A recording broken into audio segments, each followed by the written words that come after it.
Well, good afternoon, ladies and gentlemen. Assalamu alaikum.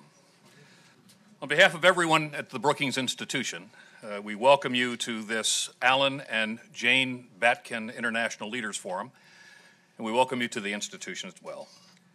In a few moments, I'll ask to speak the individual that you came to see this afternoon, His Excellency Adel Al-Jubeir, the Minister of Foreign Affairs for the Kingdom of Saudi Arabia.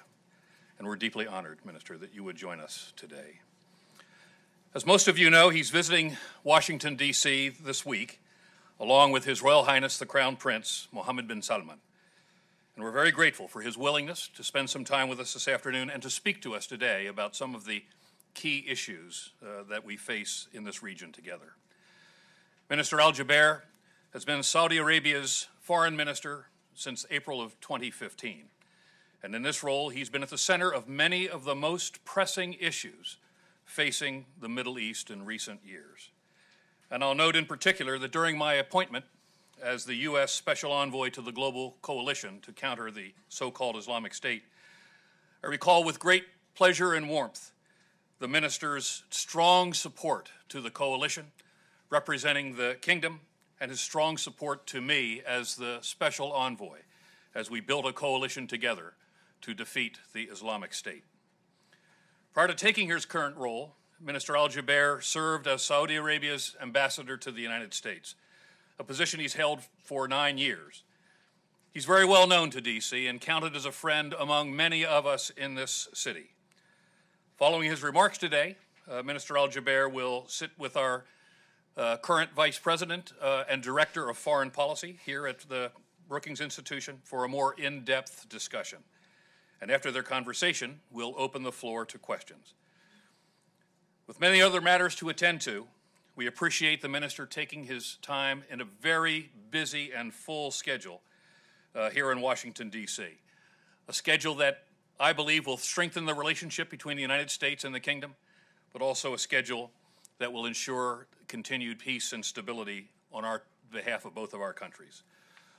So, ladies and gentlemen, if you will, please join me in welcoming the Minister of Foreign Affairs for the Kingdom of Saudi Arabia, Minister Adel Al-Jubeir.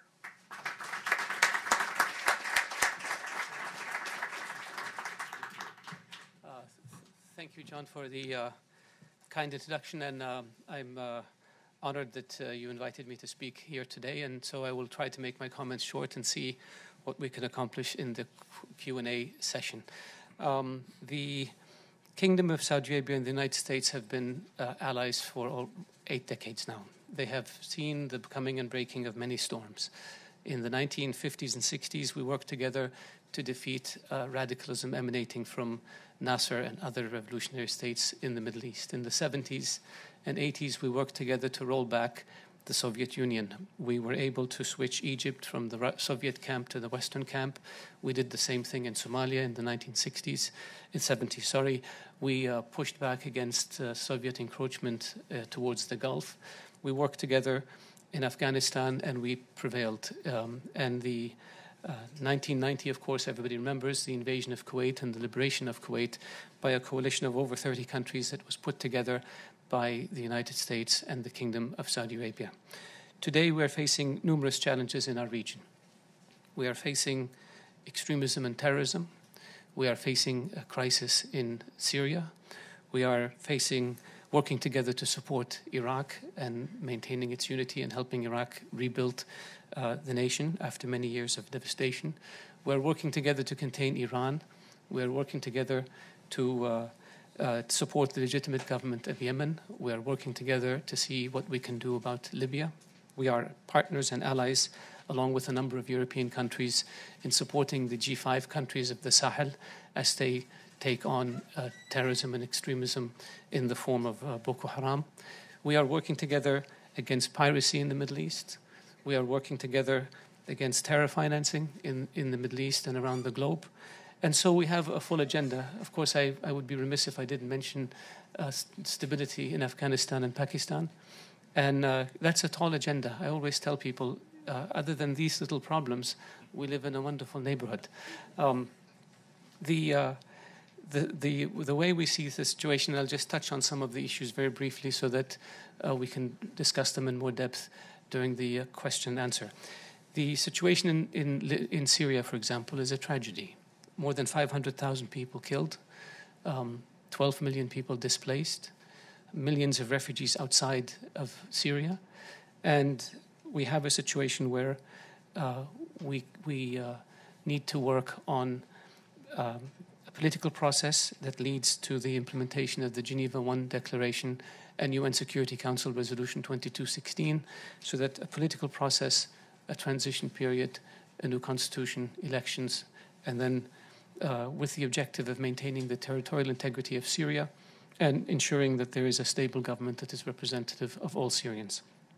It's a challenge because we have extremism, we have terrorism, we have different actors in Syria, we have the Iranian influence in Syria, we have the Shia militias in Syria.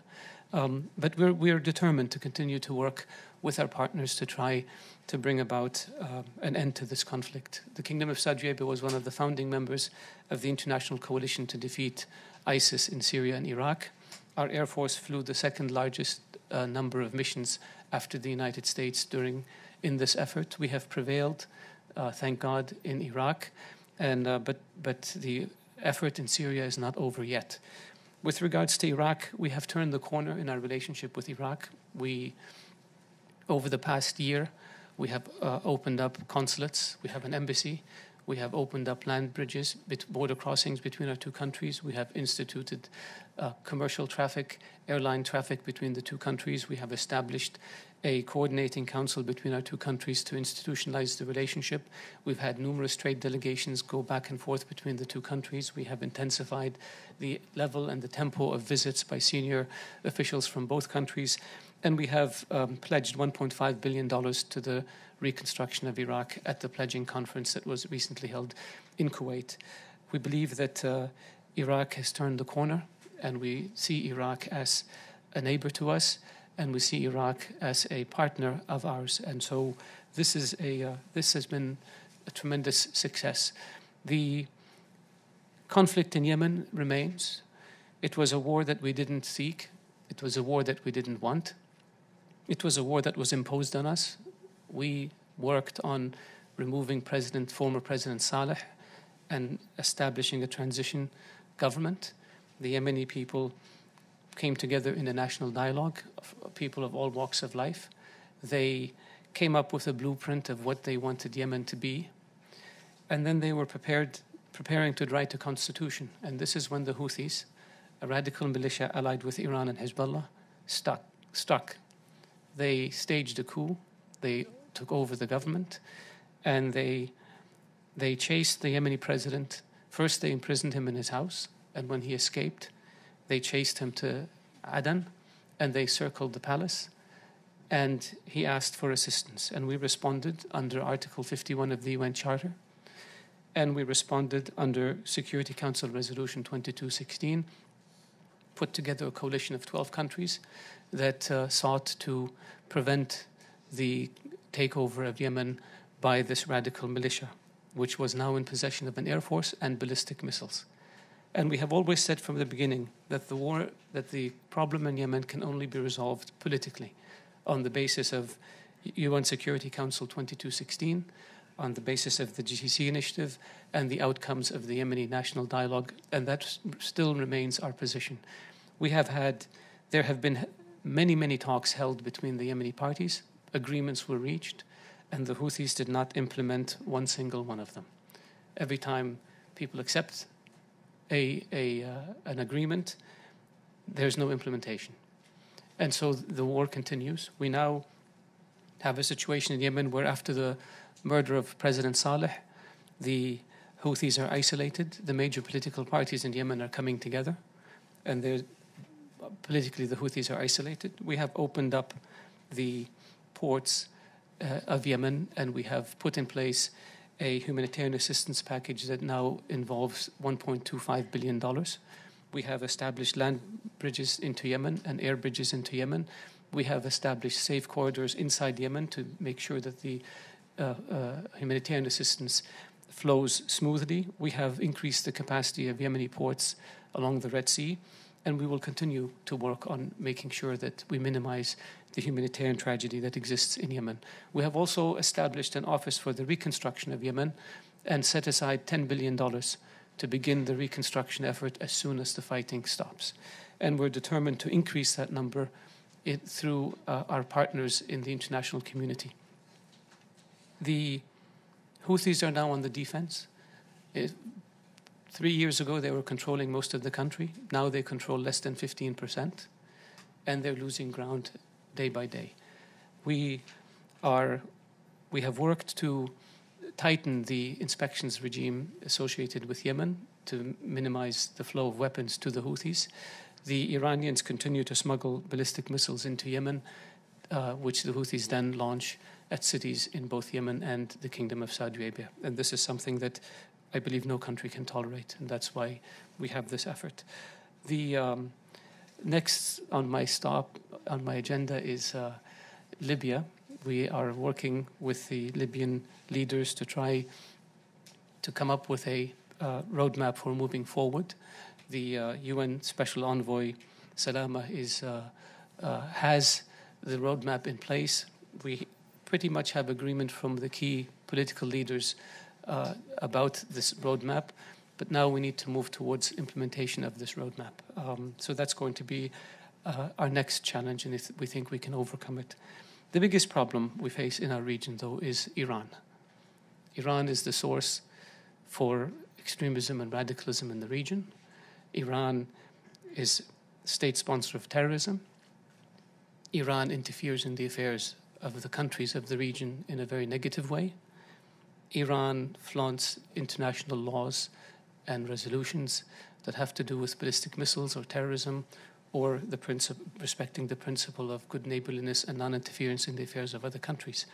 We have had this issue with Iran since the 1979 Khomeini revolution, when Iran took it upon itself to be the champion of all Shia in the world, which is not acceptable. That would be like the Vatican saying we are responsible for every Catholic, irrespective of their nationality. Iran has enshrined in its constitution the principle of exporting the revolution, which is also something that no country can accept. And for 3 decades, we extended our hand in friendship to Iran, only to be met with death and destruction. So we took a different approach in the last few years. And our approach is to push back against Iran's influence in the Arab world, in the Islamic world, and to call a spade a spade. When you assassinate diplomats, when you blow up embassies, when you harbor terrorists, such as Osama bin Laden's son, and Saif al-Adel, the chief of operations for Al-Qaeda, when instructions go out from Iran by these terrorists to blow up housing compounds in Saudi Arabia, that is not acceptable. And so we have said that Iran must be held accountable for this. And which brings me to the JCPOA, which everybody is talking about. We think that the agreement is flawed. We think that the agreement needs to be tightened with regards to the sunset provision that expires in approximately 8 years and lifts the limitations on how many centrifuges Iran can have, which would allow Iran to ramp up its centrifuge capacity and to acquire enough enriched uranium to manufacture an atomic bomb in a matter of weeks. That's not acceptable. The second part of the agreement that needs to be improved is the inspections mechanism. It has to include non-declared sites and military sites, and it has to ensure that the inspections can occur at any time, at any place, without any restrictions. But the agreement by itself does not solve the problem of Iran. Iran must be held accountable for violating the UN resolutions with regards to ballistic missiles. You cannot provide ballistic missiles to terrorist organizations, which then fire them at civilians randomly. So that Iran must be held accountable for. And the third set that Iran must be held accountable for is its support of terrorism and interference in the affairs of other countries. So if these 3 pillars are in place, then we will have an effective sanctions regime against Iran. But if they're not in place, then the Iranians will continue to engage in their mischief. Now, with regards to Saudi Arabia, the Kingdom of Saudi Arabia is on a path of major reform. We are transforming our country. We believe that we need to reduce our dependence on oil. We need to empower our youth. We need to empower our women. We need to open up our economy. We need to open up new areas for investments, such as recreation, entertainment, mining, and other areas, tourism, and other areas. We believe that in order to accomplish this, we need to have efficient, accountable, transparent government. That's what we're working on. We're fighting against corruption. We're working on setting benchmarks for every ministry to achieve between now and 2030. And we believe that if we can do this, we will unleash the potential of our citizens, in particular our youth. Our country is a young nation. 70% of our people are under the age of 30. They have hopes, dreams, and ambitions. They are well connected to the world. We are probably definitely one of the most connected countries in the world in terms of social media and in terms of access. We have had 500,000 of our young men and women study at universities all around the world, from Japan to the U.S. They will come back and enrich our country. I believe half of them or more have already graduated and come back. And so we need to give them the opportunity to excel. And when they excel, our country rises and we become stronger. And the stronger we become, the more immune we will be to the problems around us. And so that is the path that we're embarking upon. We're fighting extremism very vigorously. We're pushing back against intolerance. We want to have a country in which normal people lead normal lives.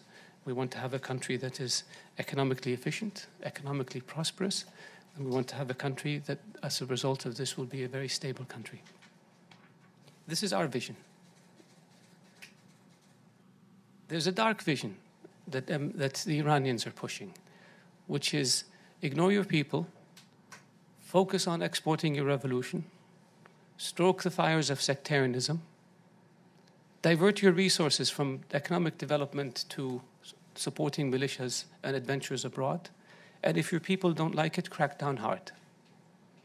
That vision cannot prevail.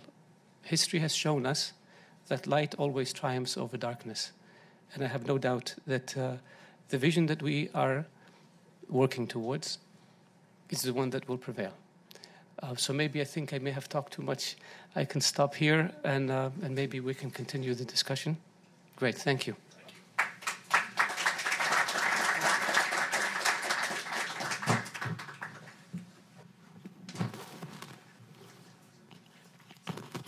you very much.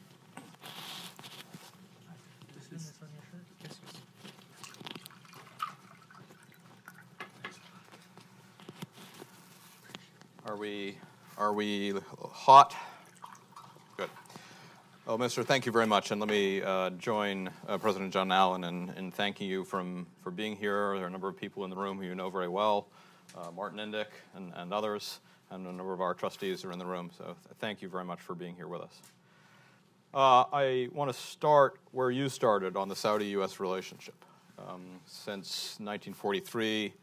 It's been a deep relationship. The United States and Saudi Arabia have stood beside each other in maintaining order in the region and been partners on many other things. I'd be curious for your perspective as American policy has swung fairly dramatically on issues in the region. There was obviously substantial turmoil in the region and in the relationship during the Obama period. You talked about some other moments, some other storms that we've weathered. Now we're into a much more constructive phase. Do you have whiplash, or how do you navigate these changes in American policy? You deal with it. We deal with it. Countries have interests, and they pursue those interests. Our role as friends and allies is to point out what we believe the right approach should be. And if our friends take it, that's great. If they don't take it, at least we did our responsibility as friends by pointing it out to them. One of the interesting things that I've noticed in the last 3 years is, for many, many years, people were saying Saudi Arabia is a big, powerful country. It has resources. They want to hold our coattails while we go into battle. Why don't they take charge? And this has been a mantra for many years. And then when we decided to lead, people are saying, oh my God, are the Saudis being reckless? And so I say this is like a catch-22. If we don't lead, people say lead. And when we lead, they say, what are you doing? And so if you want to lead, we'll support.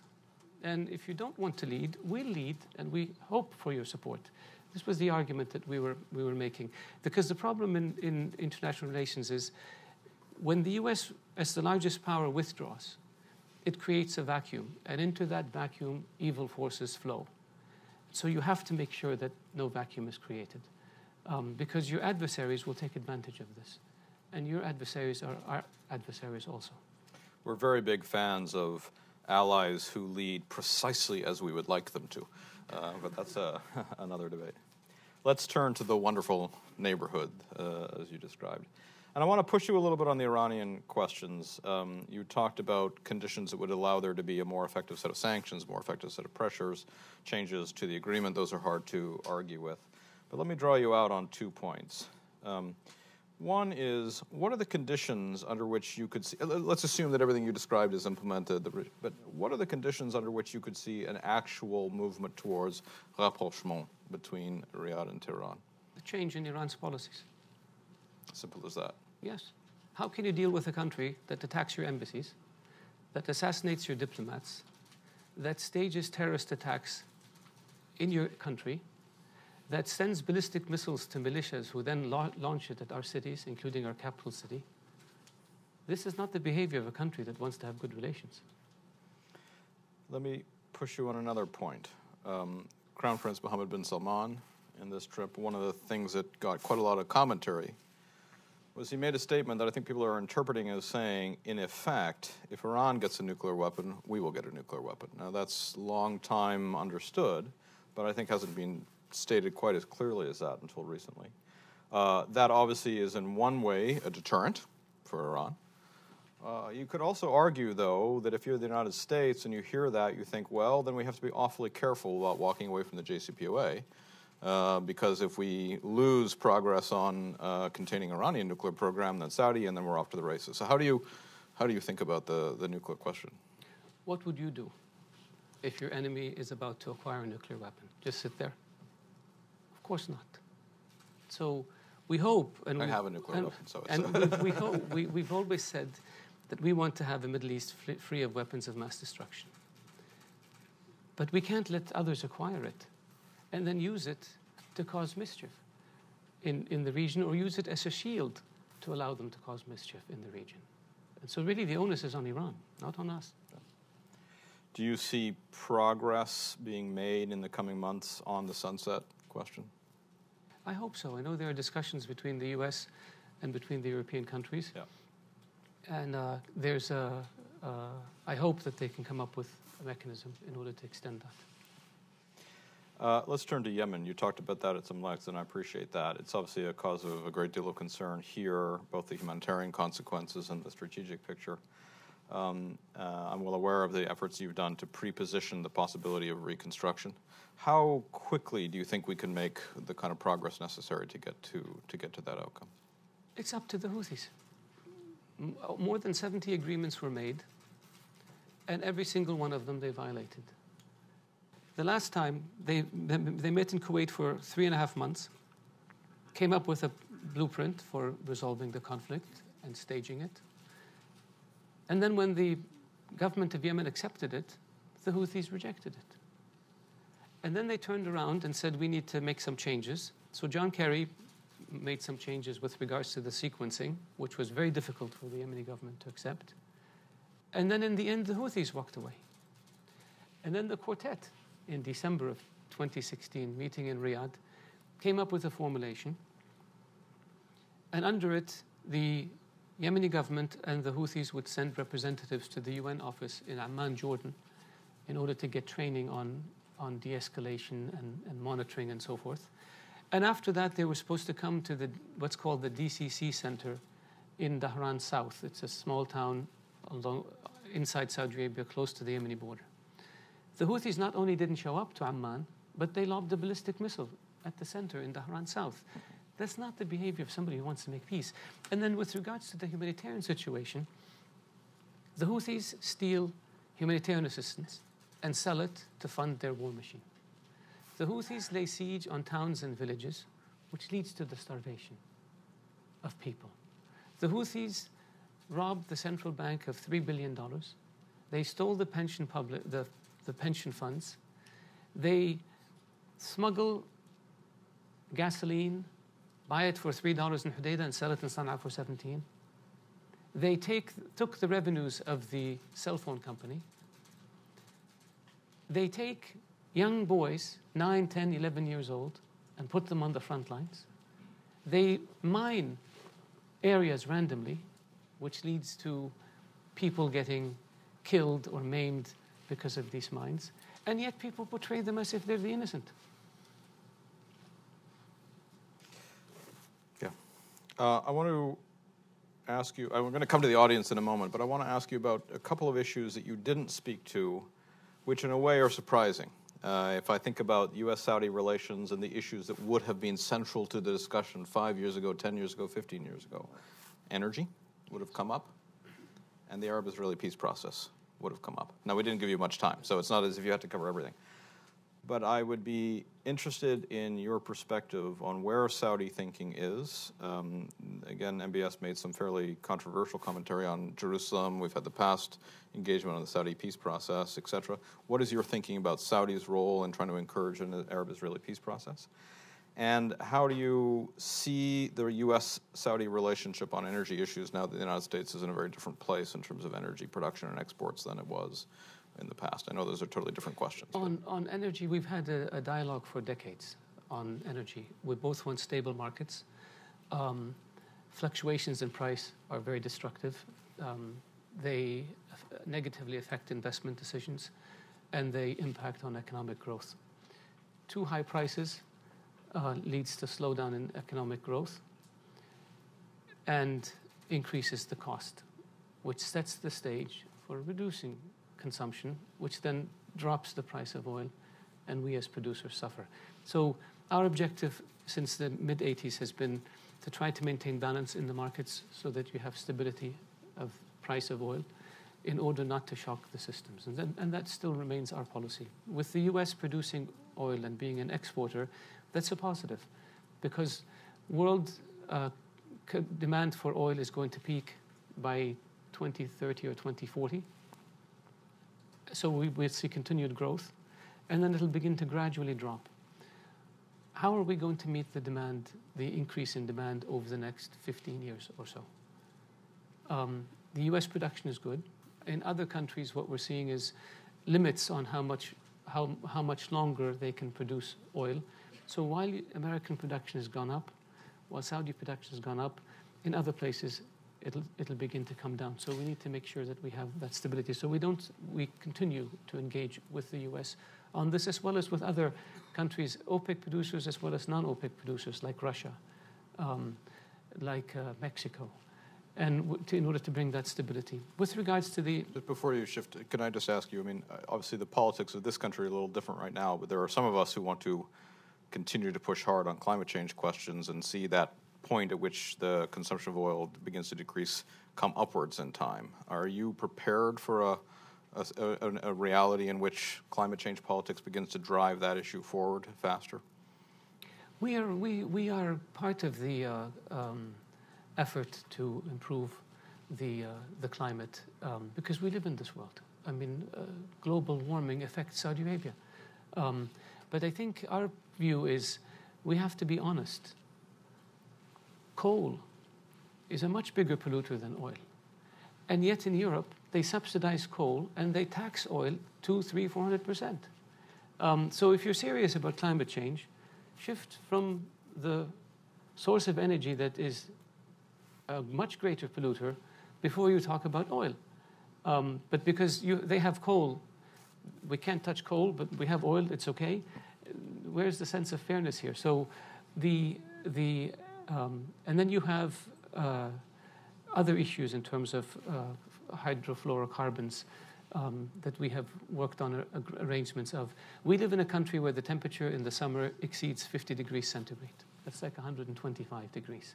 So air conditioning for us is a must. Do you have the technology that can provide air conditioning without use of this chemical? It doesn't exist.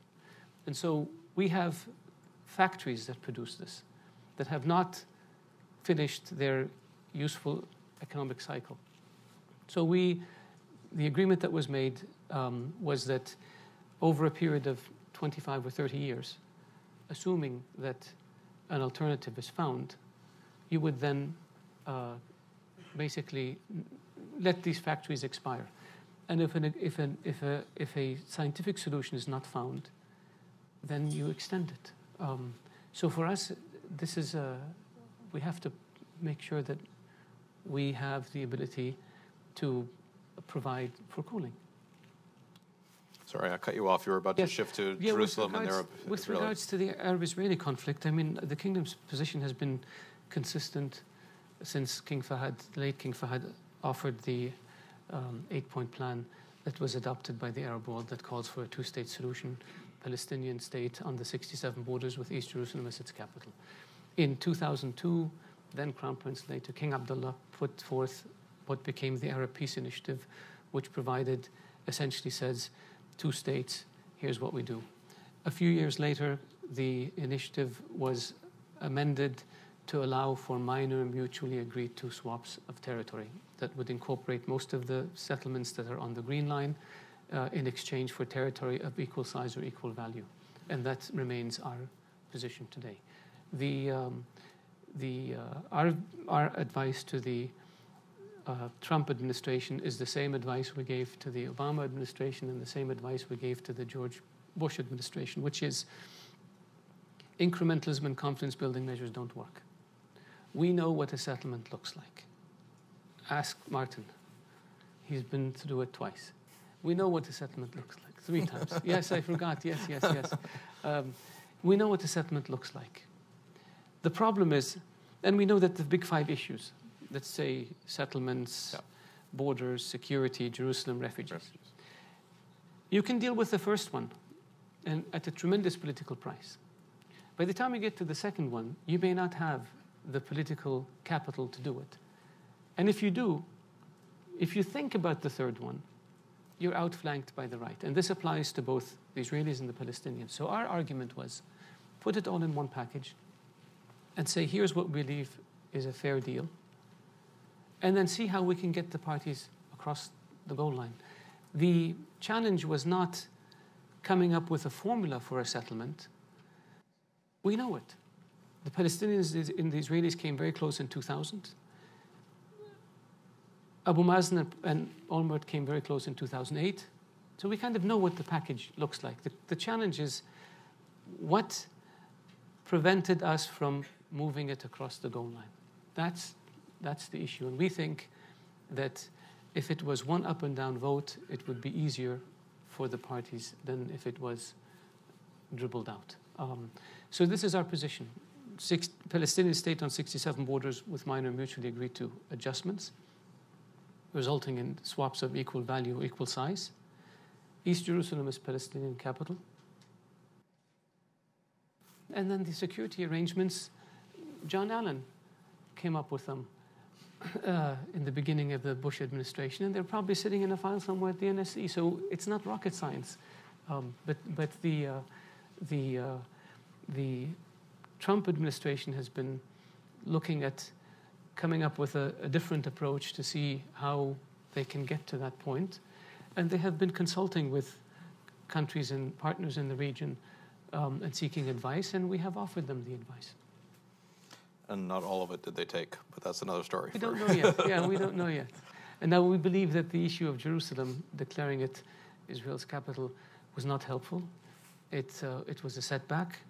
We warned about it. We expressed our position on it publicly when it was announced. Yeah. But now we want to see how can you move this process forward. There are many other questions I could ask you. The whole of North Africa we haven't touched on, but I want to turn to the audience and we'll open it up and we'll move forward. So, Martin, write a first question. Thank you, Bruce. Mr. Foreign Minister, welcome to Washington. Welcome to Brookings. It's very good to see you again. I have 2 questions, if I'm allowed. One is a follow-up, naturally, on what you said about the peace process. You yourself have been involved in the effort to promote Arab-Israeli peace, I think for as long as I have. And the Saudi position has been consistent, as you outlined it. Recently, of course, there's been talk about an outside-in approach, that the commonality of interest between Israel and Sunni Arab states led by Saudi Arabia vis-a-vis Iran creates an opportunity for Saudi Arabia and its Sunni partners to play a more upfront role in the peace process, and talk about pressing the Palestinians, providing them with large amounts of money. There's been a lot of this kind of talk, which you're very familiar with. How would you say, has there been any change under His Royal Highness Crown Prince Mohammed bin Salman in the Saudi approach, or is it entirely consistent with the one that you've been promoting for all of these years? The second question is about President Trump, who has made friendship with Saudi Arabia a pillar of his approach to the region. But I wonder how you view a lot of the other parts of his approach to the world. In particular, Saudi Arabia in the past has been very concerned about the reliability of American presidents. And I wonder whether the way in which the President Trump's movement back and forth on various issues and creates a concern about his willingness to stay the course with the policies that you appreciate. Yeah. Thank you. No, our policy with regards to resolving the Arab-Israeli conflict is the same. We have played an increasingly active role in this process, as you know, since the Madrid conference. We attended the Madrid conference. We attended the multilateral talks. In 2002, we put our own initiative, which became the Arab Peace Initiative, on the table, which was a very bold step. We have been involved with trying to move or come up with a plan under Secretary Kerry, and we have said to the Trump administration that we're prepared to work with them as partners in moving the process forward. But ultimately, it's up to the Israelis and the Palestinians to make the deal. And the outlines of the deal are as I mentioned to you. The question is, can we find a way to get the parties there? It's not going to be easy. I mean, you've been through this for 28 years now, right? But that's where our position is. So our policy has not changed. With regards to the commonality of interests or the outside-in approach, we think that the fruits of peace have to come at the end, not in the beginning, because then where's the incentive? We believe that the Middle East can be turned into a very prosperous area. What we're doing in Saudi Arabia that I mentioned to you in terms of economic reforms, major ones. You look at the Emirates, you look at Kuwait, you look at Qatar, you look at Bahrain. Egypt is a bright spot. Egypt is now not only standing on its feet, it's running. And so we think if we can link the Middle East, and the Iraqis are coming back, if we can link the Middle East into some type of common market, we all benefit, including the Israelis. But it can't happen unless we have peace. And so that remains our approach. Now, the nation states tend to be rational actors, and they pursue their interests. And so and there is the commonalities of interests that exist doesn't mean you have to have relations. So that's where we are in that area. The second question, sorry. Trump's reliability. Yes, I want to make it clear that there has not been an American president since FDR who was not committed to the security of Saudi Arabia. We have no doubt. None of the presidents we thought was soft on this issue. There were disagreements with some administrations with regards to how we think they should handle a certain crisis in the region, how they should handle Iran, how they should deal with the peace process, how they should deal with, and those disagreements are natural. Your NATO allies don't see eye to eye with you on every issue, but they are all committed to the security of the North Atlantic, as are you. That's the relation. So we don't see any American president as unreliable. They're all reliable when it comes to the U.S. Saudi relationship. With regard to President Trump, he believes America should play a role in the world. So do we. He believes that the U.S. should support its allies and push back against its adversaries. So do we. He believes in containing Iran. So do we. He believes in going after extremism and terrorism robustly. So do we. And so we have great relationship with him and his administration as a consequence. The people he appointed as Secretary of Defense, as Secretary of State, as CIA Director, as NSC Advisor, they're all well known to us, and they're very solid, very experienced individuals who share that outlook. And so our relationship, what we have done is decided to further institutionalize the relationship at all levels, in all departments, so that we come up with objectives for the next 20, 30 years, and we come up with mechanisms to implement those objectives so that our relationship can then be on autopilot and not subject to personalities and so that we have complete transparency in terms of knowing what your objectives are, what our objectives are, how we can align those objectives, and how we can most effectively work to achieving those objectives. I think we have time for a couple more questions. Are you still okay on time for? So we'll take one on the front, one on the side. Maybe we'll take 2 or 3 questions, and you can answer. So, please. Please introduce yourself. Thank you, Bruce. Nadia Bilbisi with Al Arabiya. Mr. Foreign Minister, during his meeting with the Crown Prince, General Allen said in the Pentagon today that he wanted to see the war in Yemen coming to an end. I believe he said it twice in different wording. He also said that he wants to guarantee the security of Saudi Arabia. How do you achieve that? Who is going to force the Houthis to come to the negotiation table if you want to see an end to the war in Yemen? Thank you. There are a couple questions on the side here. Thank you. Steve Landy, Manchester Trade. We owe your brother many favors, so I pass on a thank you. Thank you. We have more of an economic question, and to phrase it very quickly, we think there are many opportunities for Saudi Arabia cooperation with the Trump administration. One area we think is in development of infrastructure because it's such an important goal of the 2 administrations.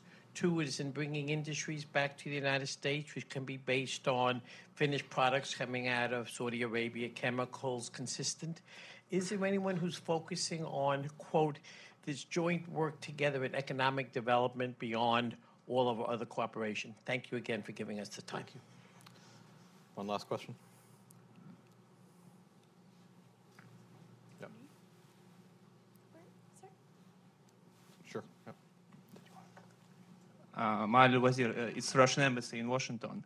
I took note of what you said about pushing back Iran. Now Iran has come up with ideas of engaging with Saudi Arabia and its neighbors in a kind of multilateral dialogue in the Gulf, with the Gulf countries, to address concerns that Saudi Arabia has, could Iran have. How do you take this proposal on the part of Iran? Okay, so a question on Yemen, a question on trade, and a question on this last question. I also want to add one thing that we didn't touch on. You talked about the economic reforms in the country. We talked briefly on the energy reforms. You didn't touch on human rights, and I think there'd be a lot of interest to hear where human rights fit into the reforms in Saudi. Yes, okay. With regards to Yemen, we are working with the UN Special Envoy to try to move the political process forward. When we commenced military operations 3 years ago, I was the one who made the announcement when I was ambassador in Washington. And I said at the time that the only solution to the Yemeni crisis is a political solution. And we have been trying to work on it ever since. And so how do you get the Houthis to accept? They have to realize that they're isolated. They have to realize that instead of controlling the whole country, they control less than 15% of the territory now. They have to realize that the international community will not allow them to take over Yemen. And then they have to realize that they have a way out. And it's a fair way that gives them a role in the future of Yemen and that ends this war in Yemen and shifts towards reconstruction and development in Yemen. And we think that we'll continue to explore those possibilities. But ultimately, in order to make peace, you need two sides to say yes. We have the legitimate government of Yemen saying yes. We have the Houthis saying no. The Houthis used to be allied with former President Saleh, and then they murdered him. And so now they've lost his party. And they're alone in Yemen in the terms of the political process. And so we think in time there is no solution for them but a political solution. And that's what we're doing. But we're determined to keep up the military pressure on them until we have a settlement of this issue. The second question was about investments in the U.S. We have, between Saudi private and governmental investments, we probably have close to $800 billion invested in the U.S. We still look to the U.S. as an attractive destination because of political stability and because of your dynamic economy. For infrastructure, we have committed $20 billion to invest in infrastructure projects in the U.S. Because we think the returns are good and it's stable. So that's one part. In terms of petrochemicals and so forth, we have huge investments. The largest refinery complex in the U.S. is owned by Saudi Aramco. The largest chemical complex, probably in the world, is in Saudi Arabia, and it's owned by Dow and Aramco. So we have a lot of investments, both American investments in Saudi Arabia and Saudi investments in the U.S., and we continue to look for those. Now we're looking at things like local content. We want to be part of the supply chain of American defense contractors so that when we buy equipment from the U.S., a certain percentage of it is manufactured in Saudi Arabia.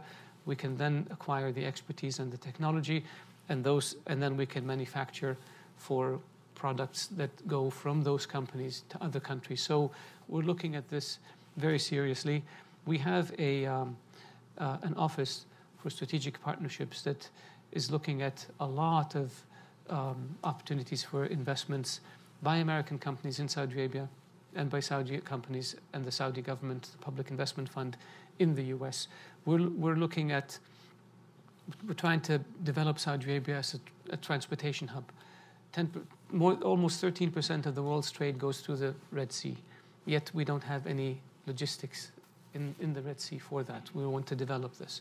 We want to build a futuristic city in the north of Saudi Arabia called Neom that will focus on artificial intelligence, robotics, clean energy, renewable energy, that will focus on technology, that will act as an incubator so that we can bring young, innovative people with ideas to Saudi Arabia so we can invest in them. We're looking at investing in tourism and in entertainment and recreation, and we're looking at American companies. We've identified many American companies that can be helpful in this, healthcare. So that's we intend to take what is already a very, very large economic relationship with the U.S. and take it to an even higher level. And the third question with regards to the offer by Iran to have talks. What we're looking for is action, not words. You cannot say you want to have a dialogue when we've had one for 30 years and you're smuggling weapons into Bahrain on a daily basis. The Iranians asked Kuwait to set up a meeting with the GCC countries in order to begin this dialogue. And while they were doing this, they set up the largest terrorist cell that was discovered, the Al-Abdali cell, with the objective of undermining the Kuwaiti government. You don't do this. You don't say, I want to talk to you, and then you give missiles to a terrorist group that launches those missiles at our capital. That's the problem with Iran. And so until and unless Iran changes its behavior, it'll be impossible to deal with them. The Iranians have to decide if they're a nation state or if they're a revolution. If they're a revolution, they're emotional and irrational, and we can't deal with them. If they want to be a nation state, then they should act like one. And we haven't seen them act like this. Human rights. Oh, human rights, yes, of course human rights is part of our reform effort. And when you look at Saudi Arabia and you look at what has happened over the last 50 years, the trajectory is very clear. First, we think you have the right to security. You have the right to education. You have the right to health care. You have the right to opportunity. When you secure those, which we have, then you look at other things. If you look at our political system and participation in Saudi Arabia, we went from no government institutions to institutions. We established a consultative council in the early 90s, 60 members, fairly limited powers.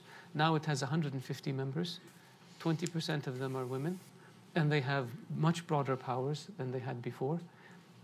We have human rights organizations, a private one and a public one. We have opened up the space in terms of our media and public discussion and public discourse. We are, as I mentioned, probably the most connected people on social media in the world, which I can't say about the Iranians. Their foreign minister has a Twitter account, but he can't tweet in Farsi because nobody has access to Twitter in Iran. So he's addressing his words to you. He should be addressing them to his people. We don't have that problem. And so we're moving forward in those areas. We're looking at our laws. We're looking at improving the training of judges, and we're looking at codifying laws so that we have more clarity in terms of how, it's like in your system you have sentencing guidelines. We're looking at things like this to improve it, and it will improve. Women can drive come June. Women can attend sports events. We appointed a minister for women's sports. The guardianship system is changing. The limitations are being relaxed. One of our senior ulama, religious scholars, issued an important statement saying women don't have to wear a black abaya. Who says it has to be black? The Quran says modest dress. We have now entertainment in public spaces. We have concerts, which was not available a few years back. So it's evolving. And I think, and on the issue of human rights, it will continue to evolve because it has to evolve. We know this. And we're moving in that direction. We're out of time. There are a number of things we could follow up here, both on the internal questions and the external. I just want to make 2 points as we conclude. The new special envoy for Yemen, Martin Griffiths, is an old friend of many of ours here. And we have some expertise in peace processes. We have some expertise in reconstruction. If there are ways and we can be helpful to him or to you in that effort, I know that we'll lean into that effort. It's a crucially important relationship. I think there's nobody in Washington who doesn't understand that the stability of Saudi is crucially important to the United States. So thank you for the role that you play in maintaining that and in maintaining this vitally important relationship. And thank you for being at Brookings. Not at all. Pleasure. Thank you.